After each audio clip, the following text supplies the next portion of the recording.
মানুষ রে, আমি আমার পয়গম্বরকে দুনিয়া আখিরাতের জন্য রহমত স্বরূপ পাঠাইলাম। আমার পয়গম্বর দুনিয়ার জন্য রহমত, আখিরাতের জন্য আমার পয়গম্বর রহমত। দুনিয়ায় মানুষের জন্য যেমন রহমত, জঙ্গলের হিংস্র প্রাণীর জন্য রহমত, মানুষের মধ্যে মুসলমানদের জন্য যেমন রহমত, কাফেরের জন্য আমার পয়গম্বর ছিলেন রহমত। শুধু তাই নয়, মুসলমানদের মধ্যে কাফেরের জন্য ছিল রহমত, মুসলমানদের মধ্যে ছোটদের জন্য রহমত, বড়দের জন্য রহমত, নারীদের জন্য রহমত, পুরুষের জন্য রহমত, সব মাখলুকাতের জন্য আমার আল্লাহ রহমত করে আমার পয়গম্বরকে জমিনের মধ্যে পাঠাইছে। যাহা তক হায় রবুবিয়ত খোদা কি, ওয়াহা তক হায় নবুয়ত মুস্তফা কি। যাহা তক হায় রবুবিয়ত খোদা কি, ওয়াহা তক হায় নবুয়ত মুস্তফা কি। আমার নবী কাফেরের জন্য রহমত। নবুয়ত প্রাপ্তির পরে নবী আমার দ্বীনের দাওয়াত নিয়া সারা দিন মাঠে ঘাটে দ্বীনের দাওয়াত কার্যক্রম পরিচালনা কইরা খানায় কাবার কাছে যাইয়া নবী আমার সিজদার মধ্যে পড়ে পড়ে সালাতুল হাজত নামাজ আদায় করে আল্লাহর দরবারে দোয়া করে, আল্লাহ আমার কাজ ছিল তোমার বান্দাগুলোকে দ্বীনের দাওয়াত দেওয়া, আর হেদায়েত দেওয়ার মালিক হলা তুমি, আমি হেদায়েতের মালিক না। হেদায়েতের মালিক জোরে চিল্লায়া বলেন কে? আরো জোরে ইমানের আওয়াজকে উঁচু করে বলি কে? নবী আমার ডাক দিয়ে বলে, ও পরওয়ারদিগারে আলম, হেদায়েতের মালিক হলা তুমি, আমি হেদায়েতের মালিক নই। কারণ আমি যদি হেদায়েতের মালিক হইতাম, আমার নিকট আত্মীয় স্বজন যারা ছিল তাদেরকে আমি হেদায়েত দিয়ে দিতে পারতাম, আবু জাহালকে হেদায়েত দিতে পারতাম, আমার চাচা আবু লাহাবকে হেদায়েত দিতে পারতাম, আবু তালিবকে হেদায়েত দিতে পারতাম, আমার দাদা আব্দুল মুত্তালিব যদি আমার নবুয়ত পাইতো তাকেও আমি হেদায়েত দিতে পারতাম। তুমি তো ঘোষণা করে দিছো নবী আমার, ইন্নাকা লা তাহদি মান আহবাবতা ওয়ালাকিন্নাল্লাহা ইয়াহদি মান ইয়াশা। আল্লাহ তাআলা জানিয়ে দেয়, নবী আমার আপনি যাকে মহব্বত করবেন, ভালোবাসবেন, তাকে আপনি হেদায়েত দিতে পারবেন না। হেদায়েতের চাবিকাঠি আমি আল্লাহর হাতে। আমি আল্লাহ যাকে মহব্বত করব, যাকে ভালোবাসবো, তাকেই আমি হেদায়েতের মালা পরাইয়া জান্নাতের উচ্চ মাকামে তার স্থানটা দিয়া দিব। নবী আমার সারা দিন মাঠে ঘাটে দ্বীনের দাওয়াত দিয়া খানায় কাবার ওয়াদুরে সালাতুল হাজত নামাজ আদায় করার জন্য, সালাতুল হাজত নামাজ আদায় করার জন্য দাঁড়িয়ে গেল। নবী সিজদার মধ্যে যাইয়া আবু জাহালকে হেদায়েতের দাওয়াত দেয়, আবু লাহাবের হেদায়েতের জন্য আল্লাহর কাছে দোয়া করে, উতবা সাহেবা ওয়ালিদ ইবনে মুগিরার হেদায়েতের জন্য আল্লাহর কাছে দোয়া করে। আর এদিক দিয়া ওয়ালিদ ইবনে মুগিরা, উতবা সাহেবা এরা অপেক্ষা করতেছে আমার পয়গম্বর কখন সিজদার মধ্যে যাবে, আর পয়গম্বরের পিঠের উপরে উটের নারী বুড়ি ডাস্টবিনের ময়লাগুলো চাপায়া দিতে পারে। ওলামায়ে কেরাম দোয়া করে, আল্লাহ দ্বীনের দাওয়াতি মিশন যারা পরিচালনা করে, দাওয়াত ও তাবলীগের মধ্যে ভুল বুঝা যারা হক পথ থেকে দূরে সইরা গেছে, ওদেরকে আপনি হেদায়েত দান করে দেন। ওলামায়ে কেরাম ওই কাকরাইল এবং টঙ্গীর তুরাগ তীরে তাহাজ্জুদের নামাজের মধ্যে দোয়া করে। আর কিছু মানবরূপী শয়তান এবং ওই আবু জাহালের বংশধর এরা ওলামায়ে কেরামদেরকে তাহাজ্জুদরত অবস্থায় মসজিদের মধ্যে ঘুমন্ত অবস্থায় তাদেরকে ছুরি দিয়া এবং পলপাতারি কোপাইয়া তাদেরকে হত্যা করে। কথা ঠিক না বেঠিক? পরে মুসলমান ইমানদার ওই যে আল্লাহর নবী আবু জাহাল আবু লাহাব উতবা সাহেবার জন্য হেদায়েতের দোয়া করে, আর আবু জাহাল আবু লাহাব নবীর পিঠের উপরে উটের নাড়িগুড়িগুলো চাপায়া দেয়, আর এদিক দিয়া ওলামা একরাম তৌহিদি জনতা তাদের হেদায়েতের দোয়া করে, আর এরা ওলামা একরামদেরকে মারধর করে। ওদের মাঝে আর বর্তমান যুগের এই এতাতি গ্রুপের মাঝে কোনো পার্থক্য নাই, কথা ঠিক কিনা? কোরআনে হাকিমের 114 সূরা অন্যতম সূরা সূরা নিসার 63 নম্বর আয়াত থেকে আমাকে আলোচনা দেওয়া হয়েছে। আল্লাহ পাক রব্বুল আলামিন এই সূরার মধ্যে আল্লাহ তাআলা ডাক দিয়ে বলে, এই আয়াত যেই আয়াতগুলো আপনাদের সামনে খুতবার মধ্যে পাঠ করেছি, এই আয়াতের মধ্যে আল্লাহ পাক রব্বুল আলামিন বলেন, فلا وربك لا يؤمنون حتى يحكموك فيما شجر بينهم ثم لا يجدوا في أنفسهم حرجا مما قضيت ويسلموا تسليما। আল্লাহ পাক রব্বুল আলামিন বলেন, কখনোই নয়, লা ইউমিনুন, আল্লাহর কসম করে বলি, লা ইউমিনুনা, তারা ঈমানদার হতে পারবে না। এর আগে আল্লাহ তাআলা কসম করে বলেন, ফালা ওয়া রাব্বিকা, ও নবী আপনার রবের কসম। আল্লাহ তাআলা নিজের কসম খায়া বলতেছেন, নবী ওই সমস্ত ব্যক্তিরা ওই সময় পর্যন্ত ঈমানদার হতে পারবে না, মুমিন হতে পারবে না, জান্নাতি হতে পারবে না, মুসলমান দাবি করতে পারবে না, যতক্ষণ পর্যন্ত আপনি নবী তাদের এই বাগানের ব্যাপারে অথবা যেই কোনো ব্যাপারে আপনি তাদের যেই সিদ্ধান্ত দিবেন, ওই সিদ্ধান্তগুলো তারা যতক্ষণ পর্যন্ত পুঙ্খানুপুঙ্খানুভাবে পালন না করবে, আমল না করবে, ততক্ষণ পর্যন্ত তারা পরিপূর্ণ ঈমানদার হতে পারবে না। তাহলে বোঝা গেল আল্লাহর নবীর যেই সিদ্ধান্ত সর্ব অবস্থায়, সেই সিদ্ধান্তগুলো আমাদের পালন করার দরকার আছে না নাই? জোরে বলেন, আছে না নাই? প্রশ্ন জাগতে পারে, হুজুর সিদ্ধান্ত পালন করব একমাত্র আল্লাহর, কারণ আমরা হলাম আল্লাহ তাআলার বান্দা, আল্লাহ আমাদের রব। নামাজের মধ্যে দাঁড়াইয়া আল্লাহকে রব বলে স্বীকার করি, 5 ওয়াক্ত নামাজ আদায় করি, সেখানে আল্লাহ তাআলাকে রব বলে স্বীকার করি, যত জায়গা আছে প্রশংসা করি কেবলমাত্র আল্লাহ। তাহলে নবীর আদেশ আবার কিভাবে মানব? নবীর বিধান তথা নবীর এরকম ভাবে হুকুম সিদ্ধান্ত আমরা কিভাবে মানব? আল্লাহ তাআলা প্রশ্নের জবাব দেয়, মাইয়ুতির রাসূল ফাকাদ আতা আল্লাহ। আমার বান্দারা, আমার নবীকে যদি তোমরা ফলো করো, আমার নবীর অনুকরণ যদি তোমরা করো, তাহলে আমি আল্লাহকেই অনুসরণ করা হয়ে যাবে। নবী তোমাদের যেই বিচার করেছে, নবী তোমাদের যেই সিদ্ধান্ত দিয়েছে, ওই সিদ্ধান্ত পালন করার মানে হলো আমি আল্লাহর সিদ্ধান্ত এবং বিচারটাকে মানা, কথা ঠিক না ঠিক? ওরে মুসলমান, কোরআনে হাকিমে আল্লাহ তাআলা জানায়া দেয়, মা আতাকুমুর রাসূলু ফাখুযুহু ওয়া মা নাহাকুম আনহু ফান্তাহু। ও বিশ্বজগতের মানুষ, আমি আমার পয়গম্বরকে দুনিয়ার জমিনের মধ্যে যা কিছু নিয়ে পাঠাইছি, যত যা কিছু নিয়ে পাঠাইছি, যে হুকুম আহকাম বিধিবিধান নিয়ে আমি আমার পয়গম্বরকে জমিনের মধ্যে পাঠাইছি, ফাখুযু, সেগুলো তোমরা গ্রহণ করো, ওয়া মা নাহাকুম আনহু ফান্তাহু, এবং যেগুলোকে থেকে বিরত থাকার জন্য বলেছি, আমার পয়গম্বর তোমাদেরকে যেগুলো থেকে বিরত থাকার জন্য বলেছে, তোমরা সেগুলো থেকে বিরত থাকো। আল্লাহ তাআলা ঘোষণা করে দেয়, নবীকে অনুকরণ করা, নবীর সিদ্ধান্ত মেনে নেওয়া মানেই হলো আল্লাহর সিদ্ধান্ত মেনে নেওয়া।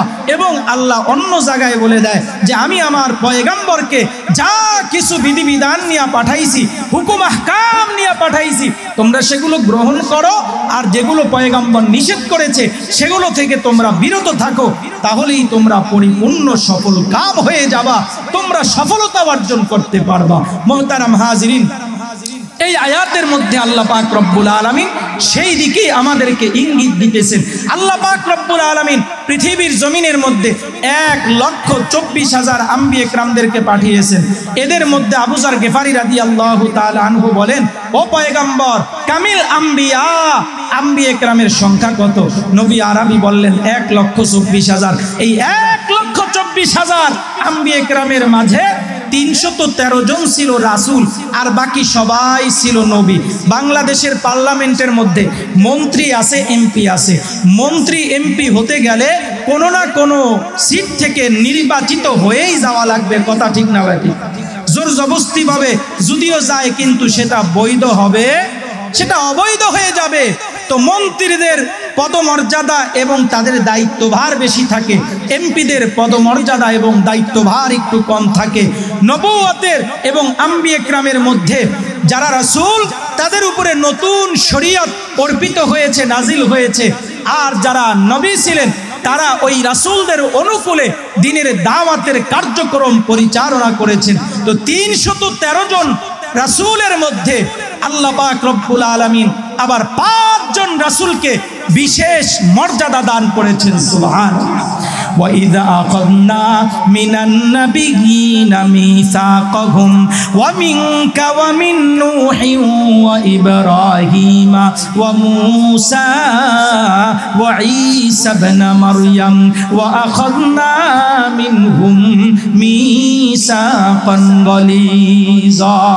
আল্লাহ পাক রব্বুল আলামিন বলেন, আমি অঙ্গীকার নিয়েছি আপনার থেকে, আপনার দ্বারা উদ্দেশ্য হলো আমার পয়গম্বর অমিন নূহ। 2 নম্বরে নূহ আলাইহিস সালামের কথা আলোচনা, 1 নম্বরে আমাদের নবীর কথা আলোচনা, 2 নম্বরে নূহ আলাইহিস সালামের কথা আলোচনা, এরপরে ইব্রাহিমের আলোচনা, মূসা আলাইহিস সালামের আলোচনা, ঈসা আলাইহিস সালামের আলোচনা। এই 5 জন বিশিষ্ট রাসূলের কথা আল্লাহ পাক রব্বুল আলামিন সূরা আহজাবের এই আয়াতের মধ্যে নাজিল করে দেয় যে সমস্ত আম্বিয়ে কেরামের মাঝে আমি আল্লাহ এই 5 জন রাসূলকে বিশেষ মর্যাদা দান করেছি। তাহলে 5 জন রাসূলের মধ্যে সর্বপ্রথম বিশেষ মর্যাদা সম্পূর্ণ রাসূল হলো আমাদের পয়গম্বর হযরতে মুহাম্মদুর রাসূলুল্লাহ সাল্লাল্লাহু আলাইহি ওয়াসাল্লাম। কিন্তু তিনি আসার ক্ষেত্রে, দুনিয়াতে আগমনের ক্ষেত্রে হলেন সর্বশেষ রাসূল। দুনিয়াতে সর্বপ্রথম বিশেষ রাসূল, মর্যাদা সম্পন্ন রাসূল হিসাবে আল্লাহ পাক রব্বুল আলামিন পাঠিয়েছেন পয়গম্বর হযরতে নূহ আলাইহিস সালামকে। নূহ আলাইহিস সালাম ছিলেন আদম আলাইহিস সালামের 7ম পুরুষ অথবা 9ম পুরুষ। এই নূহ আলাইহিস সালামের 2640 বছর পরে শ্রেষ্ঠ রাসূল হিসাবে জমিনের মধ্যে পাঠিয়েছেন পয়গম্বর হযরতে ইব্রাহিম আলাইহিস সালামকে। ইব্রাহিম আলাইহিস সালামের 700 বছর পরে আল্লাহ তাআলা শ্রেষ্ঠ রাসূল হিসাবে জমিনের মধ্যে পাঠিয়েছেন পয়গম্বর হযরতে মূসা আলাইহিস সালামকে। মূসা আলাইহিস সালামের 1700 বছর পরে শ্রেষ্ঠ রাসূল হিসাবে আল্লাহ পাক রব্বুল আলামিন জমিনের মধ্যে পাঠিয়েছেন পয়গম্বর হযরতে ঈসা আলাইহিস সালামকে।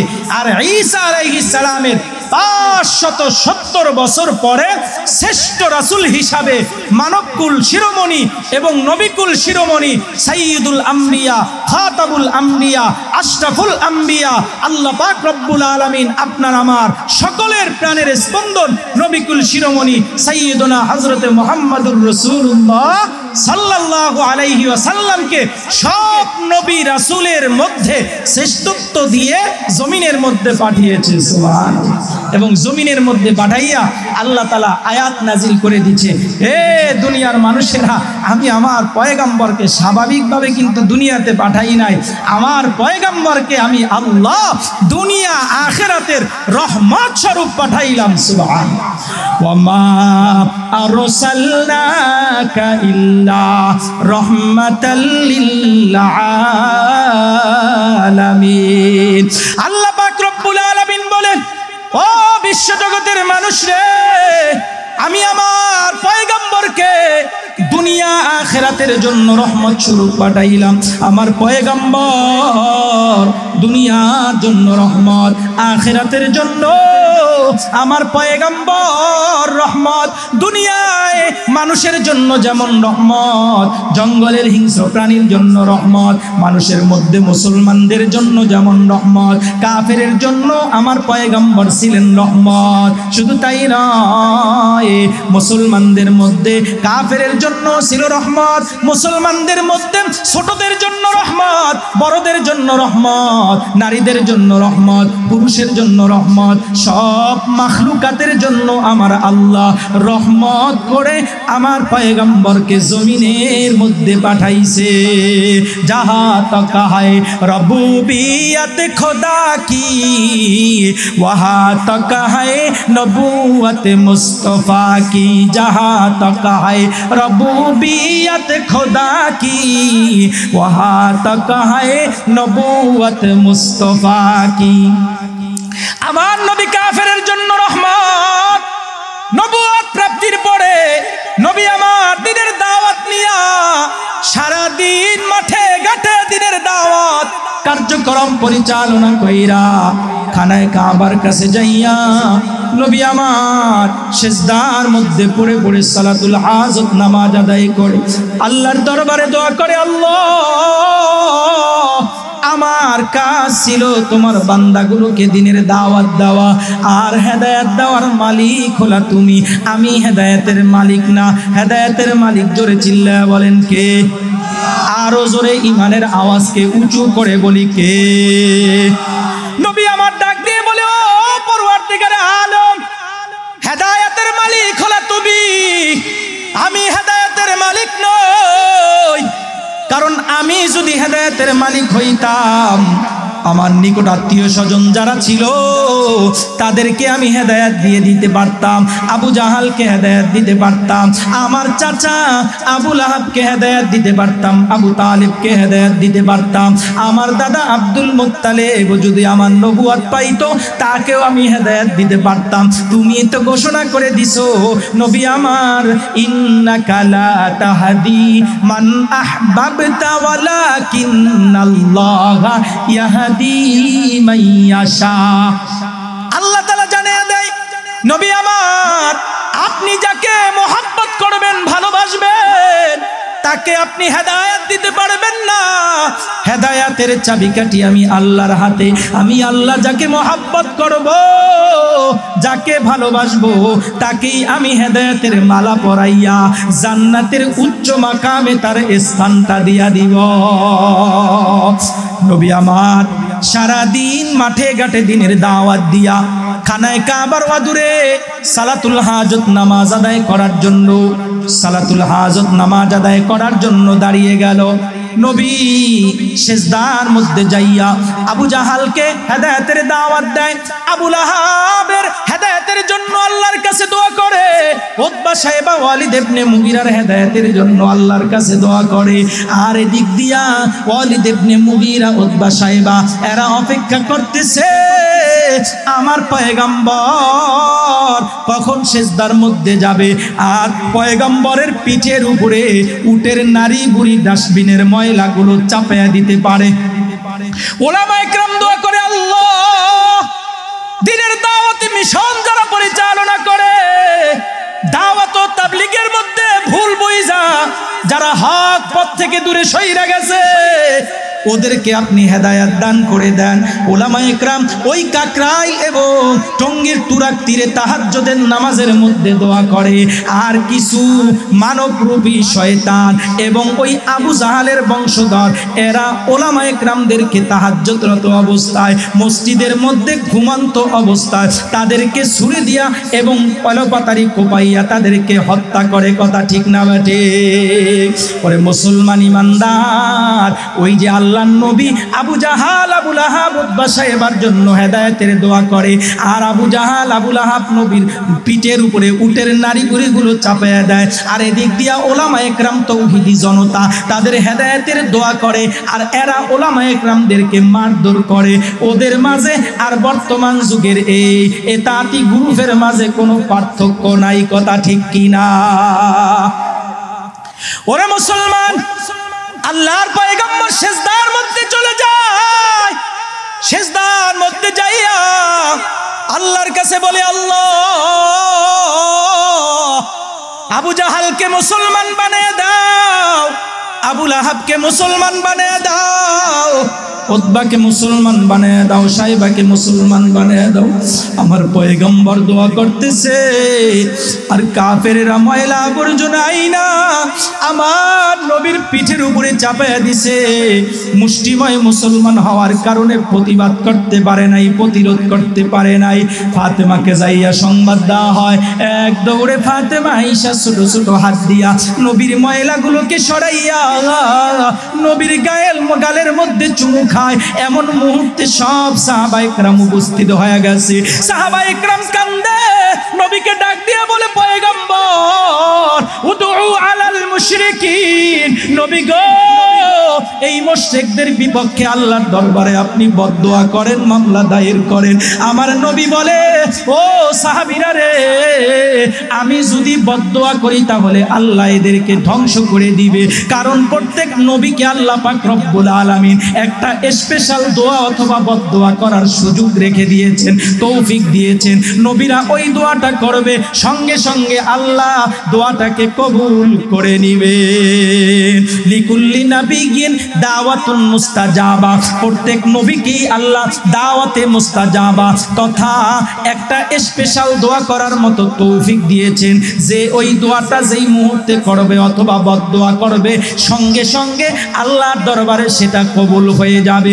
নবী আমার ডাক দিয়ে বলে, রে উম্মত, দুনিয়ার জমিনের মধ্যে আদম আলাইহিস সালাম থেকে নিয়ে ঈসা আলাইহিস সালাম পর্যন্ত সব আম্বিয়া کرام তাদের দোয়াটাকে দুনিয়ার জমিনের মধ্যেই করে ফেলছে।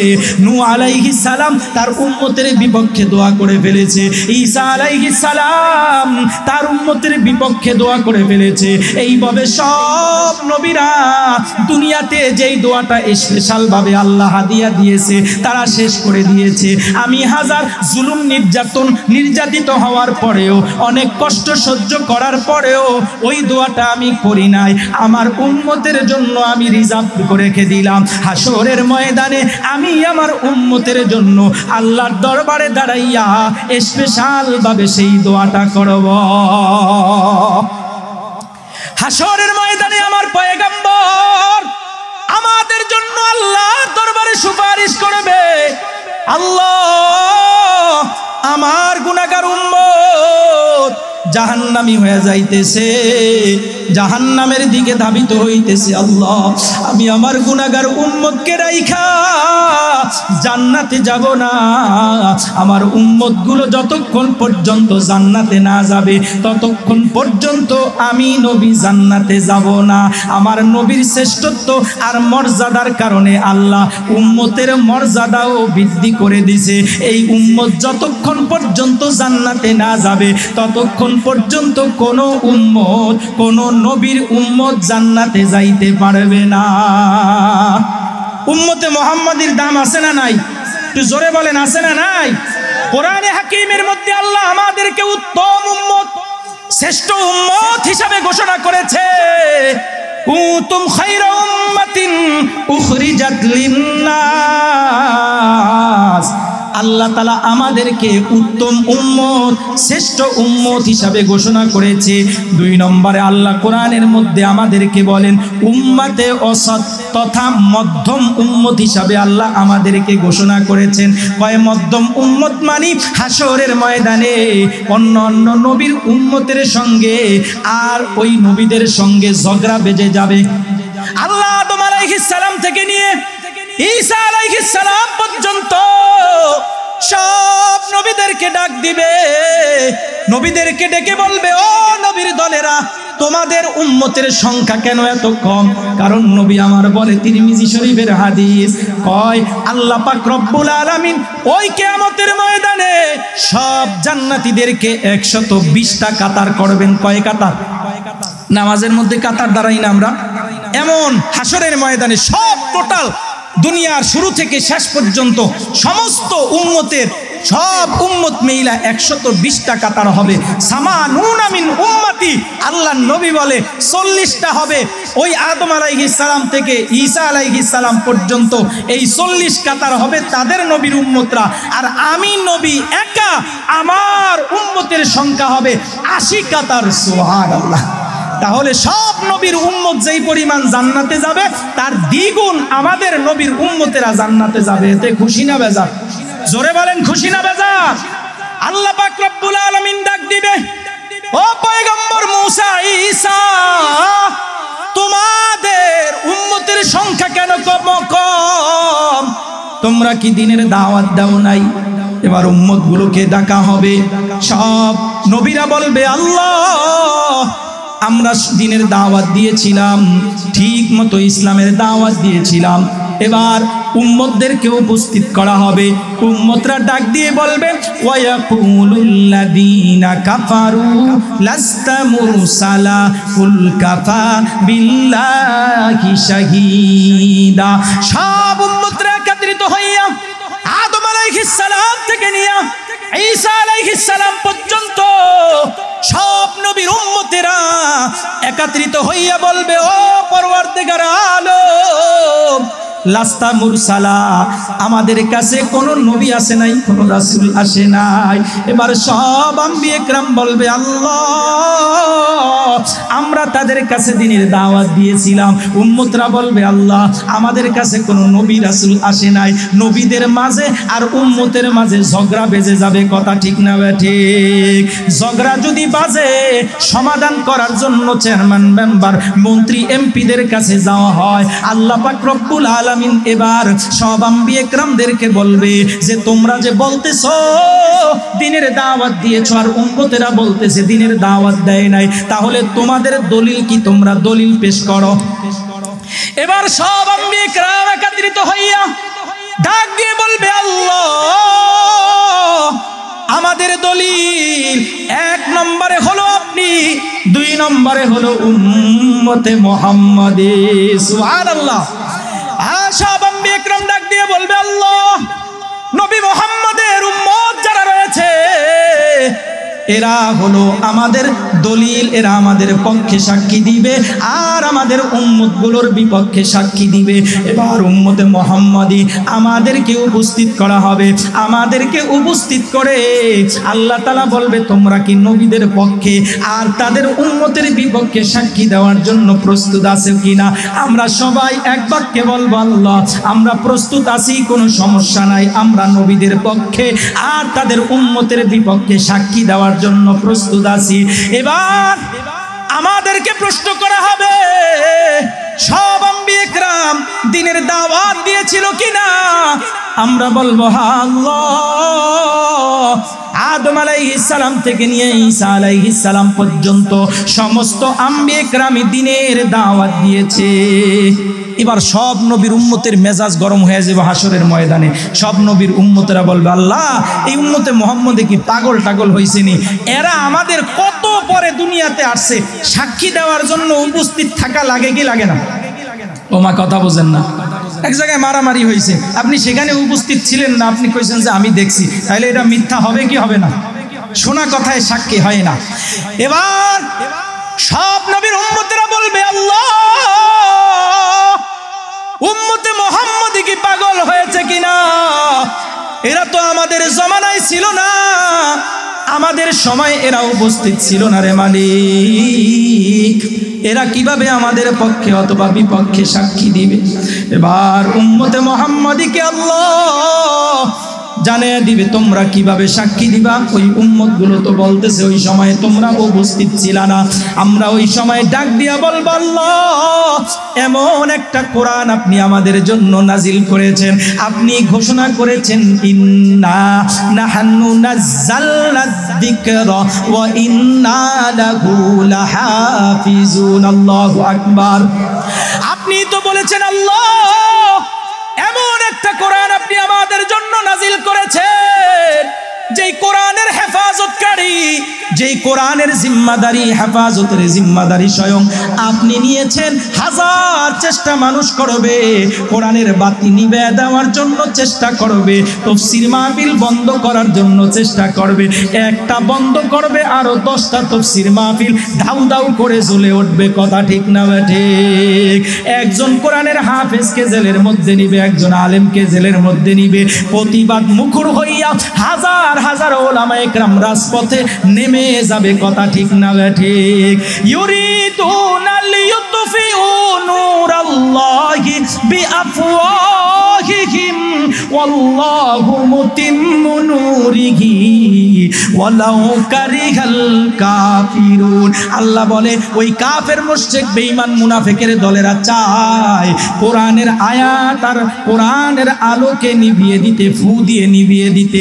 হাজার চেষ্টা করেও কোরআনের তাফসীর মাহফিল, কোরআনের আলো আর কোরআনের আইন ওরা নিভিয়ে দিতে পারবে না, কারণ এই কোরআনের বাতি জ্বালিয়েছি আমি আল্লাহ। কথা ঠিক না ঠিক? আল্লাহ যেই বাতি জ্বালাইছে ওই বাতি নিবারের মতো সক্ষমতা আর ক্ষমতা কারো আছে? জোরে বলেন আছে? যে ব্যক্তি কোরআনের সঙ্গে লাগতে আসবে, কোরআনের বিপক্ষে অবস্থান নিবে, আল্লাহ ওকেই ধ্বংস করে দিবে। কথা ঠিক না বেটে? মুসলমান ইমানদার, এবার আমরা আল্লাহর দরবারে বলবো, আল্লাহ এমন একটা কিতাব আপনি আমাদের জন্য নাজিল করেছেন, যেই কিতাবের নাম হলো মহাগ্রন্থ আল কোরআন। ওই কোরআনের হেফাজতের জিম্মাদারি নিয়েছেন আপনি আল্লাহ।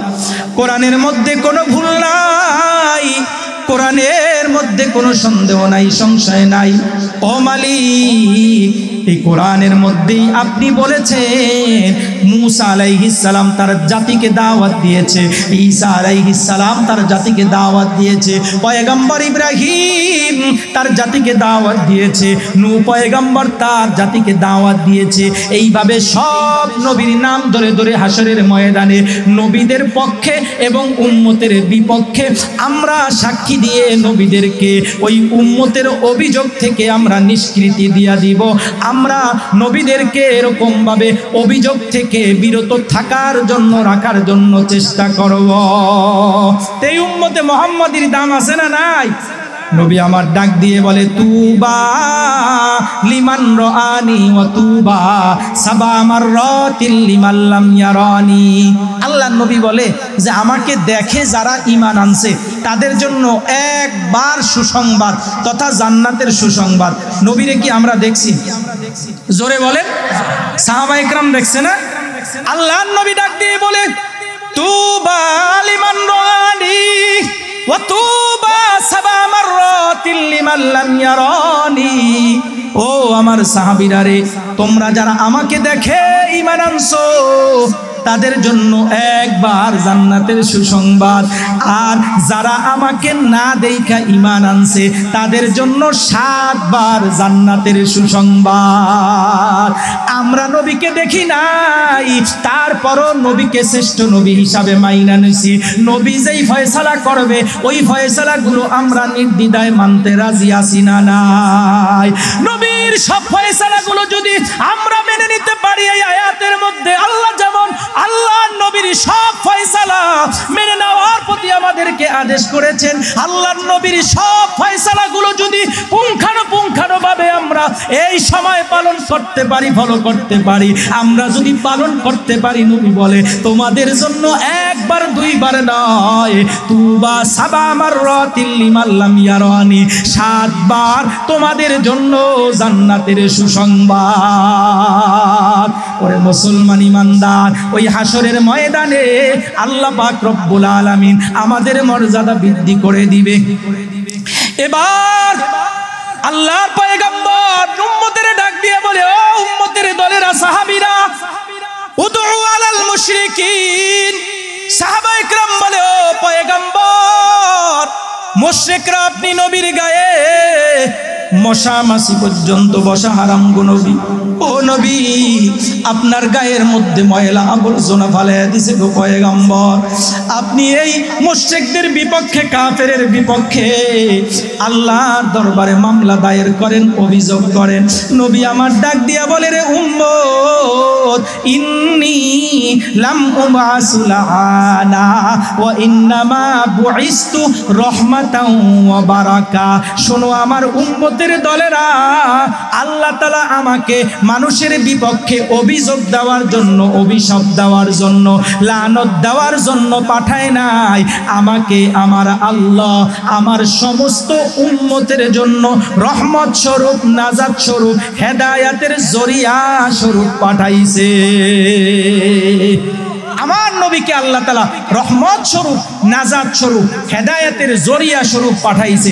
আমার নবী কেমন রহমত আমাদেরকে, আমাদের নবীকে দান করেছেন। নবী দামি বিদায় নবীর কথাগুলো অনেক দামি। যেহেতু যেই আয়াতটা আপনাদের সামনে তেলাওয়াত করেছি, এই আয়াতটা মদিনার মধ্যে অবতীর্ণ হয়েছে। মদিনার উপকণ্ঠের মধ্যে হাররা নামক একটা বাগান ছিল, যেই বাগানের প্রকৃত মালিক ছিল হযরতে জুবায়ের ইবনে আওয়াম রাদিয়াল্লাহু তাআলা আনহু।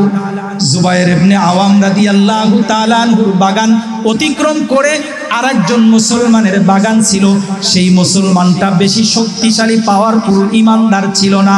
যদিও নবীকে দেখছে, কিন্তু অন্তরের মধ্যে কিছুটা হলো কপটতা রয়েছে। নবীর কথাগুলো নির্দ্বিধায় মানার মতো মন মানসিকতা ছিল না। এবার উপর থেকে যখন পানি ফেলা হতো, সর্বপ্রথম হযরতে জুবায়ের ইবনে আওয়াম রাদিয়াল্লাহু তাআলা আনহুর বাগানের মধ্যে পানি পড়তো। আর পানি যখন পড়তো, অনেক সময় পানি শেষ হয়ে যাইতো। পরবর্তীতে যেই মুসলমানের বাগানটা ছিল, সেই মুসলমানের বাগানে যাইতো না। আবার অনেক সময় এমন দেখা যাইতো, যেই পানি, যেই পরিমাণ সে পাওয়ার কথা ছিল, সেই পরিমাণ পাইতো না। এমন বিষয় নিয়ে দোনোজনের মধ্যে যখন মনোমালিন্য সৃষ্টি হলো, আল্লাহ নবীর কাছে উপস্থিত হলো, নবী গো, আমাদের দুই মুসলমানের মাঝে ঝগড়া বেজে গেছে এই হাররা নামক বাগান নিয়া। আমার ক্ষেতের মধ্যে ঠিক মতো পানি পড়ে না, ওনার ক্ষেতের মধ্যে ঠিক মতো পানি পড়ে, আপনি ফয়সালা করে দেন। আল্লাহ নবী ইনসাফ ভিত্তিক ফয়সালা করে দিলেন। কারণ আল্লাহ পাক রব্বুল আলামিন বলে, নবী আমার, আপনি যখন কোনো সিদ্ধান্ত ফয়সালা করতে যাবেন, বিচার করতে যাবেন, অথবা আপনার উম্মতরা যখন কোনো বিচার করতে যাবে, ওয়া ইদা হাকামতুম বাইনান নাসি আন তাহকুমু বিল আদল, যখন কোনো মানুষের মাঝে আপনারা বিচার পরিচালনা করবেন, তখন আপনি আদল ইনসাফের সঙ্গে ন্যায় ভিত্তিক ভাবে বিচার কার্য পরিচালনা করবেন। ন্যায়ের বিচার করতে হবে। অন্যায়ের বশীভূত হইয়া অন্যায়ভাবে যদি বিচার করা হয়, আল্লাহর দরবারে ওই বিচারককে আল্লাহর কাঠগড়ায় দাঁড়াতে হবে কি হবে না? জোরে বলেন। বিচার বিক্রি বর্তমানে হয় কি হয় না? ওমা, আপনাদের দেশে হয় না? একবারে নিম্নস্তরের শ্রেণী থেকে নিয়ে উচ্চ পর্যায় পর্যন্ত এমন কিছু মানুষ, ব্যক্তিবর্গ বসে আছে, কোন নিরপরাধ মানুষ যদি তার কাছে যায়, তাহলে তার কলমের খোসা চলে না, অথবা বিচার পরিচালনা চলে না, যতক্ষণ পর্যন্ত তার পকেটের ভিতরে ঘুষ না আসবে। কথা ঠিক না ভাই? এই ঘুষখোর আছে না নাই? ঘুষখোর আছে না নাই? মুসলমান ইমানদার জমিনের মধ্যে যখন অযোগ্য নেতৃত্বের ভার চলে আসবে, আল্লাহর নবী বলে, তখন তোমরা বিচার করবা, তখন তোমরা ইনসাফ ভিত্তিক ভাবে বিচার পরিচালনা করবা। যদি সমাজের মধ্যে ইনসাফ না থাকে, ওই সমাজের মধ্যে শান্তি থাকবে না। অশান্তির আগুন ধাউ ধাউ করে জ্বলতে থাকবে, অশান্তি বেড়ে যাবে। এজন্য শান্তি শৃঙ্খলা যদি তোমরা ফিরে পেতে চাও, ইনসাফ ভিত্তিক বিচার কার্য পরিচালনা করো। আর ইনসাফ ভিত্তিক বিচার কার্য পরিচালনা করার জন্য ইনসাফগার বাদশাহ হওয়ার দরকার আছে না নাই? যদি নেতাটা ইনসাফি হয়, ইনসাফগার হয়, তাহলে অটোমেটিক তার বিচারটাও ইনসাফ ভিত্তিক হবে। কথা ঠিক না বেটা? এজন্য সমাজের মধ্যে ডানে তাকাইলে দেখা যায় বেইনসাফির স্লোগান চলতেছে, ডানে তাকাইলে, বামে তাকাইলে, সামনে তাকাইলে, পিছনে তাকাইলে জুলুম নির্যাতনের স্লোগান চলতেছে। কারণ অযোগ্য নেতৃত্বের ভার সমাজের মধ্যে বাইরা যাইতেছে। আল্লাহর নবী বলে 6 অবস্থা আসার আগে তোমরা মৃত্যুবরণ করো, মইরা যাও, জমিনের মধ্যে বাইসা থাইকো না। বাদিরু বিল মাউতি সিত্তা, 6টা অবস্থা আসার আগে তোমরা মৃত্যুবরণ করো। 1 নম্বর হলো যখন তোমরা ইমরাতুস সুফাহা, অযোগ্য নারী নেতৃত্ব যখন তোমাদের সামনে আসবে, সমাজের মধ্যে শান্তি শৃঙ্খলা থাকবে না, ওই সময় আসার আগে তোমরা মৃত্যুবরণ করো। অযোগ্য নারী নেতৃত্ব বর্তমানে আছে না নাই? ওমা, নারীদের পিছনে পিছনে পিছনে পিছনে আমরা পুরুষরা হাঁটি। নারীদের কথা গ্রহণ করা এটা সমস্যা নাই, আপনি আপনার স্ত্রীর সঙ্গে পরামর্শ করে সংসার পরিচালনা করবেন, মার সঙ্গে সংসার পরিচালনা করবেন, পরামর্শ করবে, এটা সমস্যা নাই। কিন্তু নারীদেরকে পুরা নেতৃত্বের ভাব দিয়া আর আপনি প্রজার মালা গলায় কইরা তারপরে শিকল লাগাইয়া আপনি এরকম ভাবে তার অনুসরণ করবেন, এই অবস্থা যদি সৃষ্টি হয়, ওই সমাজের মধ্যে কোনো শান্তি থাকবে? যে আমাদের সমাজের মধ্যে বর্তমান আমরা নারীদেরকে সর্বোচ্চ আসনে বসানোর কারণে সমাজের মধ্য থেকে শান্তি শৃঙ্খলা অনেক দূরে চলে গেছে। কথায় কথা আসে, অন্য আরেকটি হাদিসের মধ্যে নবীজি বলেন 3টা অবস্থা যদি আসে, তখন তোমরা 3টা গুণ যদি সমাজের মধ্যে থাকে, তখন তোমরা বাইসা থাকার চেষ্টা করবা, কারণ মৃত্যুবরণ করার চাইতে তোমাদের বেঁচে থাকা অনেক উত্তম। আর 3টা অবস্থা যদি না থাকে, তাহলে তোমরা যত তাড়াতাড়ি মরতে পারো, জমিনে থাকার চাইতে মইরা যাওয়াই তোমাদের জন্য ভালো হবে। ওই হাদিসটার মধ্যে নবী বলেন, ইদা কানাত উমারাউকুম খিয়ারুকুম ওয়া আগনিয়াউকুম সুমাহাউকুম ওয়া উমুরুকুম শুরা বাইনাকুম ফাযহরুল আরদি খায়রুল লাকুম মিন বাতিনিহা। আল্লাহর নবী বলেন, সমাজের নেতৃত্ব স্থানীয় ব্যক্তি যারা, তোমাদের আমির যারা, তোমাদের লিডার যারা, মন্ত্রী এমপি যারা, মেম্বার চেয়ারম্যান যারা, ইদা কানাত উমারাউকুম খিয়ারুকুম, ওই ব্যক্তিবর্গ, মেম্বার চেয়ারম্যান মন্ত্রী এমপি যারা হবে, এরা যদি তোমাদের মধ্য থেকে সর্বোচ্চ আমলদার ব্যক্তিরা হয়, ভালো যোগ্যবান ব্যক্তিরা হয়, আপনি যদি 5 ওয়াক্ত নামাজ পড়েন, তাহলে তার তাহাজ্জুদের নামাজও পড়া লাগবে।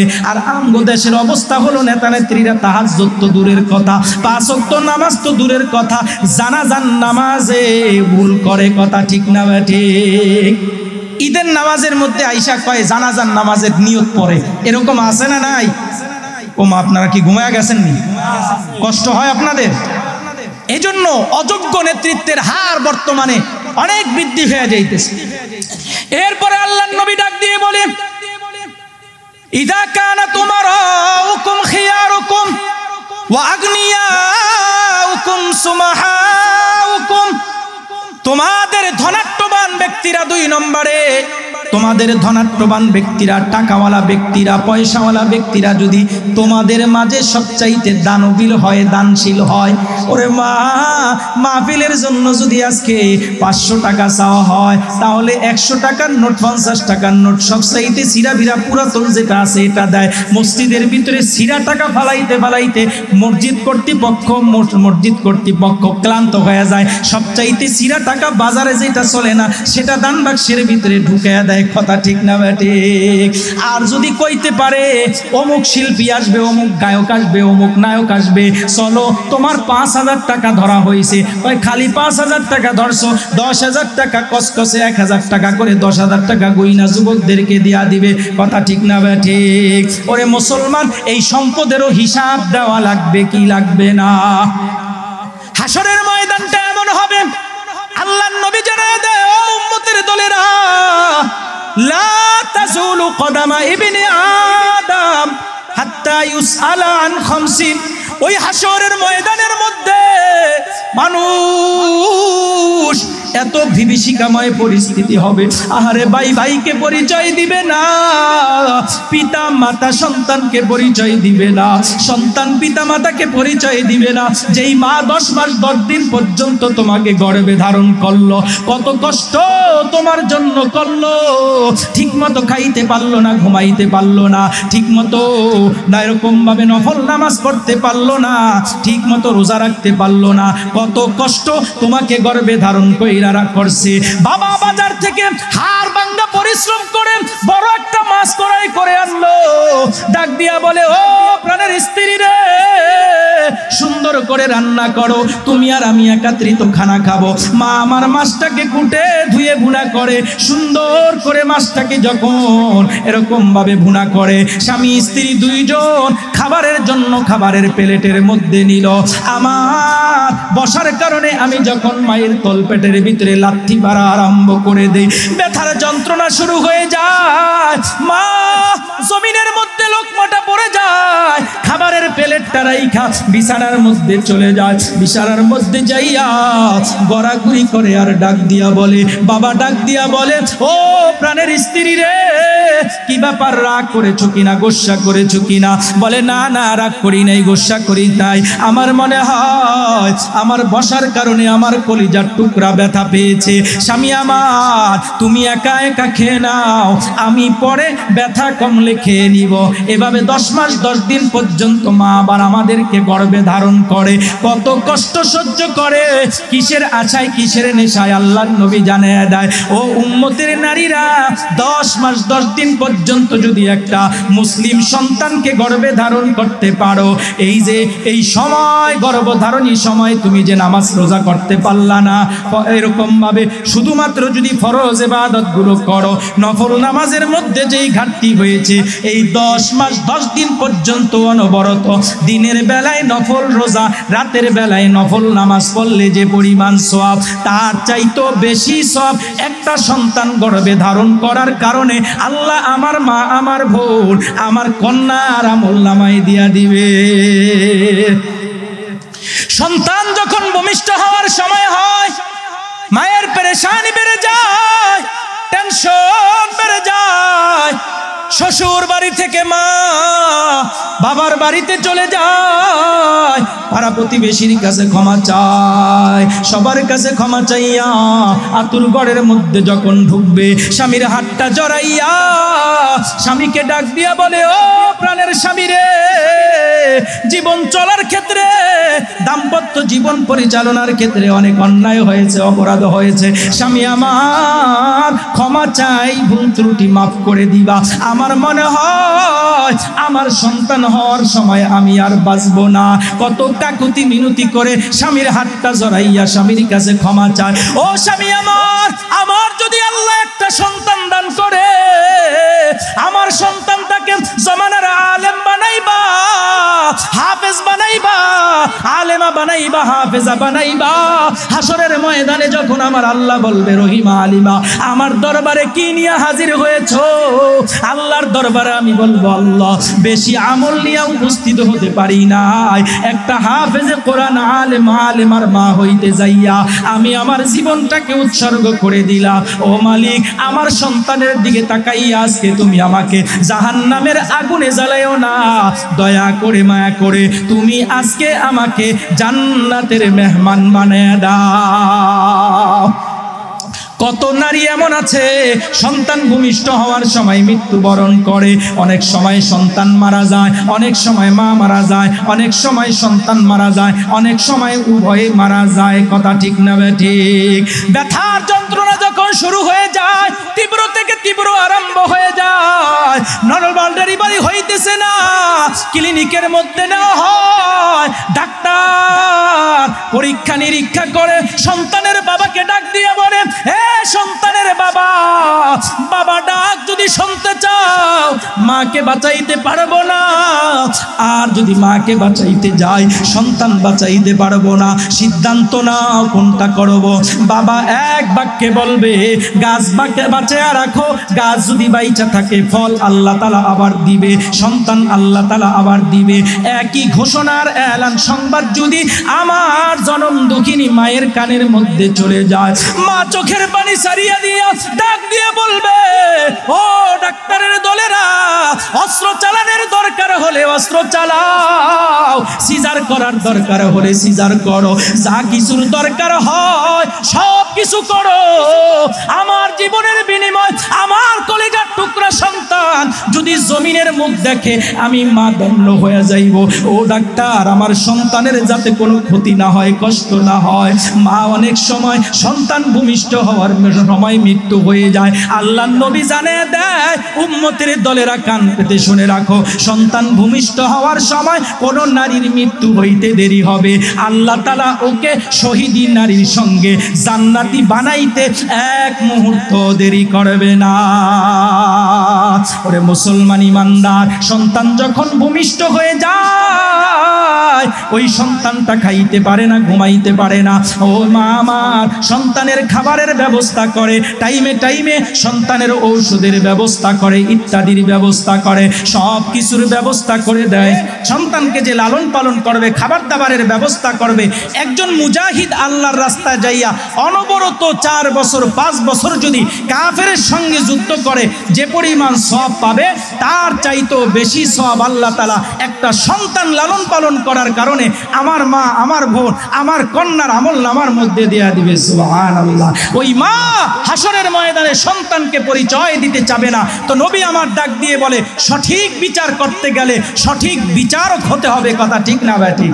ওই যে 3টা কথা বলতেছিলাম, ইদা কানাত উমারাউকুম খিয়ারুকুম, তোমাদের যেই নেতৃত্ববান ব্যক্তিরা আছে তোমাদের মধ্যে যদি যোগ্য ব্যক্তিরা হয়, ওয়া আগনিয়াউকুম সুমাহাউকুম, তোমাদের ধনাঢ্যবান ব্যক্তি যারা আছে এরা যদি দানবীর হয়, ওয়া উমুরুকুম শুরা বাইনাকুম, এবং তোমাদের সব কাজগুলো যদি তোমাদের মাঝে পরস্পর এরকমভাবে পরামর্শ করে তোমরা সমাধান করো, ফাজহরুল আরদি খায়রুল লাকুম মিন বাতনিহা, তাহলে কবরে চলে যাওয়ার আগে মৃত্যুবরণ করার চাইতো তোমাদের জন্য জীবিত থাকা, এটা জমিনের মধ্যে থাকা, এটা তোমাদের জন্য অতি উত্তম। সুবহানাল্লাহ।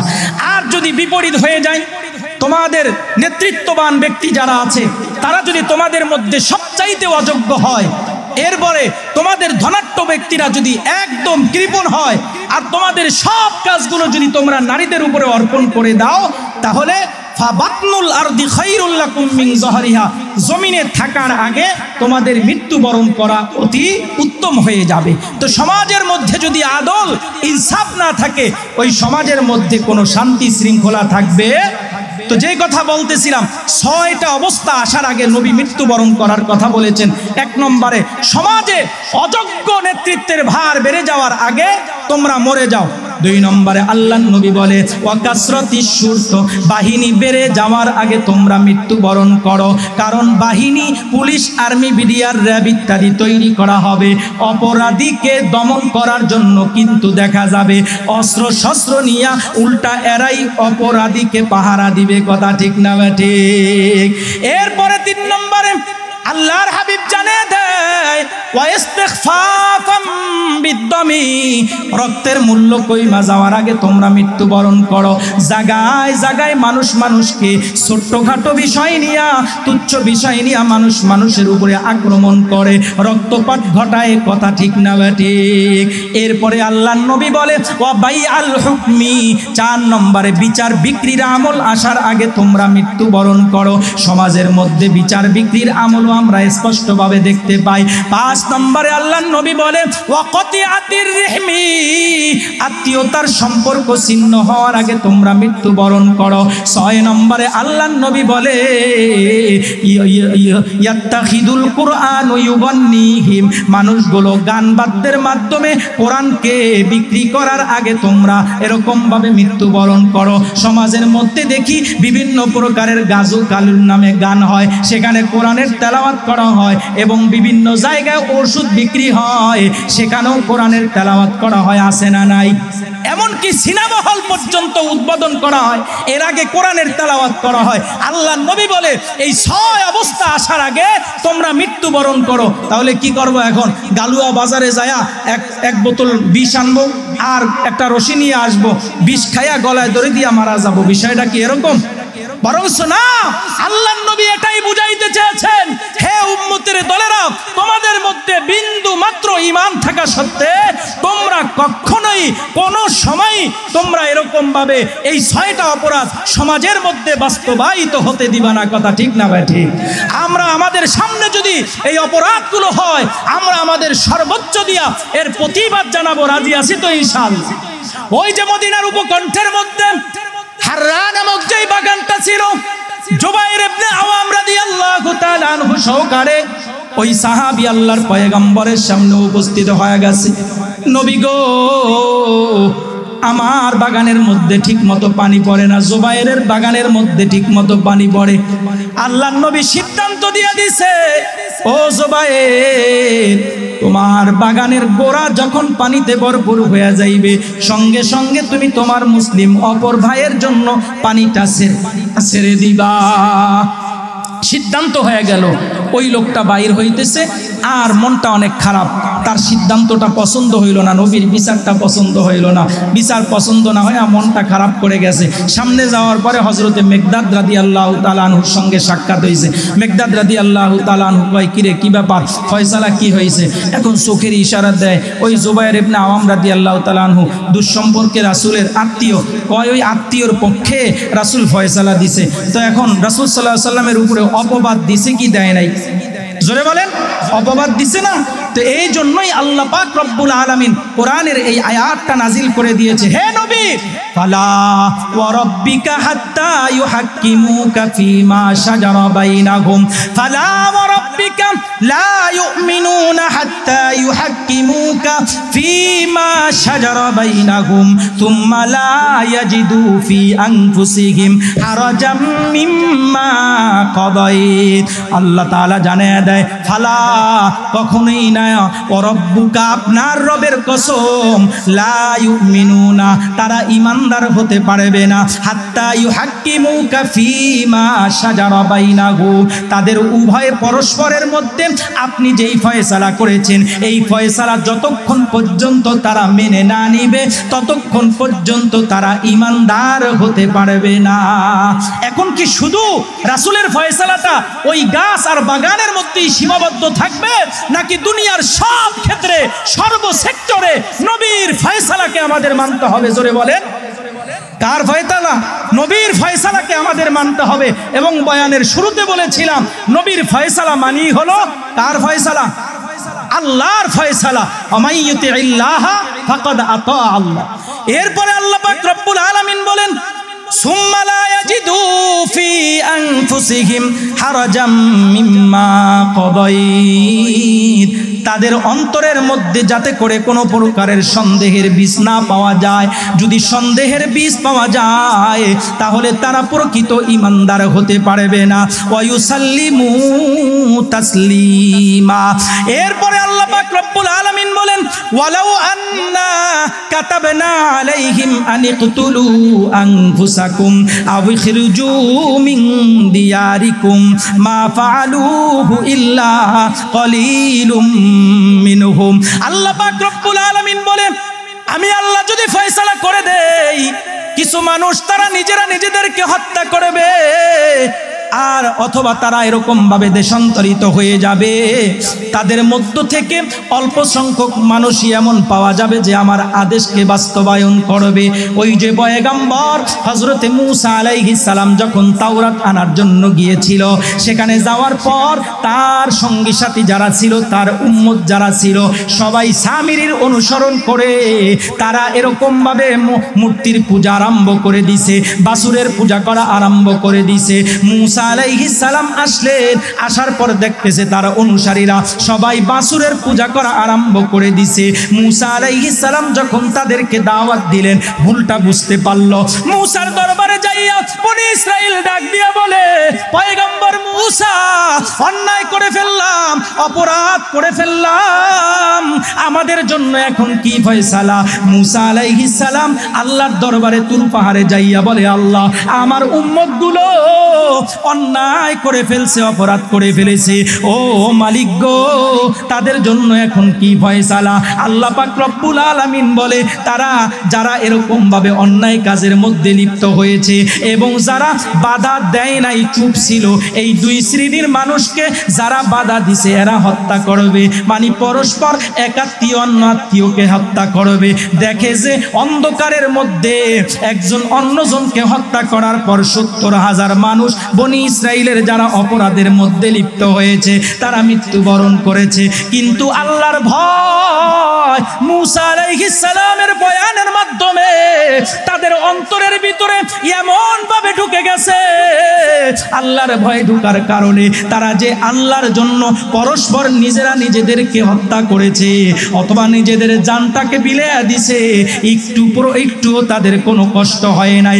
আল্লাহ বলে, তোমাদের মধ্যে এমন কিছু মানুষ আছে, যদি আমি ফয়সালা করে দেই, তোমরা তোমাদের নফসকে হত্যা করো, নিজেরা নিজেদেরকে হত্যা করো, অথবা এই এলাকা থেকে তোমরা বাইর হয়ে যাও, এই আদেশটা বাস্তবায়নের জন্য অল্প সংখ্যক মানুষই পাওয়া যাবে। কিন্তু অথচ ওয়ালাউ আন্নাহুম ফাআলু মা ইউআযুনা বিহি লাকানা খায়রাল লাহুম, আমি আল্লাহর আদেশ যদি তোমরা বাস্তবায়ন করো, আমার নসিহত, আমার ওয়াজ, আমার আদেশ, আমার প্রত্যাদেশ যদি তোমরা পালন করো, তাহলে এটা হবে তোমাদের জন্য উত্তম, এটা হবে তোমাদের জন্য কল্যাণ, ও আসাদ্দা তাসবিতা, এটাই হবে তোমাদের জন্য মঙ্গলজনক। ওয়া ইদাল্লা তাইনাকুম মিল্লাদুন্না আজরান আযীমা ওয়া লাহাদাইনাহুম সিরাতাম মুস্তাকিমা। সর্বক্ষেত্রে যদি আল্লাহর আদেশগুলো বাস্তবায়ন করা যায়, আল্লাহ যখন যেই কথা বলেন, আল্লাহ যেই হুকুম আমাদের উপরে দেন তার নবীর মাধ্যমে, আমাদের বুঝে আসুক চাই না আসুক, যদি আমরা পালন করতে পারি, তাহলে আল্লাহর পক্ষ থেকে আমাদের জন্য আসবে অনেক ইনাম। মিল্লাদুন্না আজরান আযীমা ওয়া লাহাদাইনাহুম সিরাতাম মুস্তাকিমা, এবং আল্লাহর পক্ষ থেকে আমাদের জন্য সঠিক পথ আল্লাহ তাআলা নির্ধারণ করে দিবে। হেদায়েতের মালিক জোরে বলেন কে? আল্লাহ তাআলা আমাদের জন্য সঠিক পথ নির্ধারণ করে দিবে। এরপরে আল্লাহ পাক রব্বুল আলামিন সূরা নিসার ৬৮ নম্বর আয়াতের মধ্যে বলেন, ৬৯ নম্বর আয়াতের মধ্যে বলেন, ওয়ামাই ইউতিইল্লাহা ওয়ার রাসূলা ফাউলাইকা মাআল্লাযীনা আন'আমাল্লাহু আলাইহিম মিনান নাবিয়্যিনা ওয়াস-সিদ্দীকিনা ওয়াশ-শুহাদাই ওয়াস-সালিহিন ওয়া হাসুনা উলাইকা রফিকা। এই যে এতক্ষণ পর্যন্ত যে আলোচনাগুলো করা হয়েছে, এই আলোচনার সারমর্ম বুঝা, অর্থাৎ সারমর্ম আল্লাহ তাআলা এটাই বুঝাইছেন যে সর্ব অবস্থায় নবী যেই ফয়সালা করবে সেই ফয়সালাগুলো তোমাদের মেনে নিতে হবে। আমি আল্লাহ যে আদেশ করব সেই আদেশগুলো তোমাদের বাস্তবায়ন করতে হবে। যদি তোমরা বাস্তবায়ন করতে পারো, আমার পক্ষ থেকে তোমাদের জন্য অনেক ইনাম, উপহার, উপঢৌকন আসবে, এবং সাথে সাথে আমি তোমাদেরকে সঠিক পথের সন্ধান দিব। এবং জেনে রাখো, হে আমার বান্দারা, মাইয়ুতিইল্লাহা ওয়ার রাসূল, যেই ব্যক্তি আমি আল্লাহকে অনুসরণ করবে, আনুগত্য করবে, এরপরে ওয়ার রাসূল, রাসূলকে অনুসরণ করবে, আনুগত্য করবে, ফাউলাইকা মাআল্লাযীনা আন'আমাল্লাহু আলাইহিম মিনান নাবিয়িনা ওয়াস-সিদ্দীকিনা ওয়াশ-শুহাদাই ওয়াস-সালিহিন। আল্লাহ তাআলা বলেন, তাহলে তার জন্য এমন নেয়ামত থাকবে, এমন ইনাম, এমন উপহার থাকবে, যেই উপহার আমি নবীদেরকে, সিদ্দিকিনদেরকে এবং শহীদদেরকে দান করেছি। অর্থাৎ দুনিয়ার জমিনের মধ্যে যদি আমরা আল্লাহর হুকুম, নবীর আদেশগুলো বাস্তবায়ন করতে পারি, আল্লাহর হুকুমগুলো নবীর তরিকা অনুযায়ী পালন করতে পারি, এবং নবী আমাদের জন্য যেই সিদ্ধান্ত দিয়েছে সেই সিদ্ধান্তগুলো যদি আমরা পালন করতে পারি, তাহলে আমাদেরকে কি উপহার দেওয়া হবে? যে নবীদেরকে যে উপহার উপঢৌকন দেওয়া হয়েছে, শহীদদেরকে যে উপহার দেওয়া হয়েছে, সিদ্দিকীনদেরকে যে উপহার দেওয়া হয়েছে, চূড়ান্ত উপহার হলো জান্নাত। সেই জান্নাত আল্লাহ আমাদেরকেও দান করবে। ওই জান্নাতে যাইতে সবার মনে চাই তো ইনশাআল্লাহ? সবাই যাইতে রাজি আছি তো ইনশাআল্লাহ? তাহলে আজকে সূরা নিসার এই আয়াতগুলো থেকে আমরা শিক্ষা গ্রহণ করে বাড়িতে যাব যে সর্ব অবস্থায়, বিপদে আপদে, সফরে হাজরে, যেই কোনো পরিস্থিতির শিকার আমরা হই না কেন, সর্ব অবস্থায় নবীর, আল্লাহ তাআলার যে আদেশ আছে, নবীর যেই তরিকাগুলো আছে, আল্লাহর আদেশ এবং নবীর তরিকাগুলো আমরা পালন করব। রাজি আছি তো ইনশাআল্লাহ? আল্লাহ তাআলা আমাদের সকলকে আমল করার তৌফিক দান করুক। সকলে বলে আমিন।